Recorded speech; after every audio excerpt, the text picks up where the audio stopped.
बहुत अच्छा। सोफा ले आओ ब्राज में, ना सोफा पे ब्राज, आचार्य जी के बगल में। प्रसाद भी नहीं पाया तुंगध्वज नाम के राजा ने, अहंकार के कारण गया भी नहीं, न प्रणाम किया न प्रसाद पाया। जब प्रसाद नहीं पाया घर आया तो भगवान नाराज हो गए। तो जैसे ही लौट करके अपने राज्य में आया तो भगवान की इच्छा से एक अहित हो गया। राजा के 100 पुत्र थे, 100 पुत्र मर गए, राज्य में आग लग गई, सब धन नष्ट हो गया, घर बर्बाद हो गया, पुत्र मारे गए। राजा विलाप करने लगा, ये कैसे हुआ, अचानक क्यों हुआ?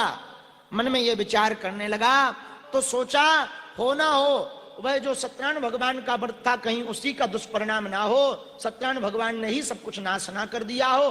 ये मन में राजा ने विचार किया। वह तुरंत राजा भागा भागा वन में गया। गोप ग्वाल तो घर चले गए थे। जूठी दोनैयों को दोना, दोना जानते हो, पत्ता का बनाया जाता था पहले। अब आजकल तो प्लास्टिक की कटोरी आने लगी, उसको भी दोना कहते हैं। वो नहीं है दोना, 2 पत्तों को जोड़ करके एक बनाया जाता था, इसलिए उसका नाम है दोना।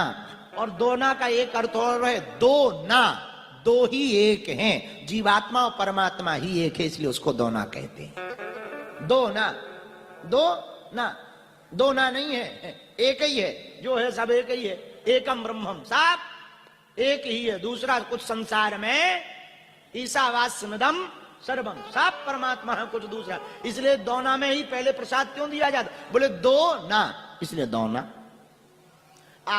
तो दोना प्रसाद जो डला हुआ था उसी का जूठन प्रसाद पा लिया। गोप ग्वालों को बुलाया, तुंगध्वज नाम के राजा ने गोपगणों को बुलाकर श्रद्धा भक्ति के साथ विधि पूर्वक सत्यनारायण भगवान का पूजन किया। रोने लगा कि हे भगवान, हमारी भूल को क्षमा करो, हमारे पुत्र मर गए हैं, हमारा राज्य नष्ट हो गया है, अग्नि लग गई है, हम पर कृपा करो, हम पर दया करो। भगवान प्रसन्न हो गए जब उनको अपने पछतावा, राजा को अपने पछतावा पर प्रायश्चित करते हुए देखा। भगवान ने पुत्रों को पुनः जीवित कर दिया, धन धान से संपन्न कर दिया, इस लोक के समस्त सुखों को भोग कर अंत में वह राजा भगवान के धाम को गया। बोलो सत्यनारायण भगवान की जय।